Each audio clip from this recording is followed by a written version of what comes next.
One day before you're about to close on your dream home, a scammer tricks you into wiring your down payment to a domestic or offshore account. You've lost all your hard-earned money, and a lot of times you're not able to get it back. This is called real estate wire fraud. A scammer will use malware to hack into the email of a real estate attorney or realtor. By doing so, they can secretly monitor their emails and look for upcoming closing dates. As your closing date draws near, the scammer will use the compromised email to send you a message as if it was coming from the realtor or the attorney. It would tell you to wire your down payment to a bank account that supposedly belongs to the seller. But the account actually belongs to the criminal.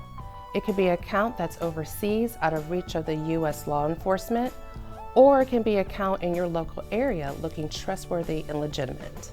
Keep in contact with everybody that is associated with your home buying transaction. They will be able to tell you which communications are real.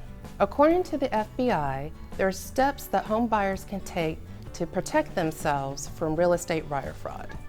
Be vigilant. Home buyers should first be aware that they may be targeted by scammers in this manner and should verify any suspicious correspondence associated with their home purchase or sale. Voice verify. Following up emails with a voice verification is useful, especially if the email involves e-signing a document, logging into a new website, transacting money, or supplying any kind of financial information. Don't react immediately to email.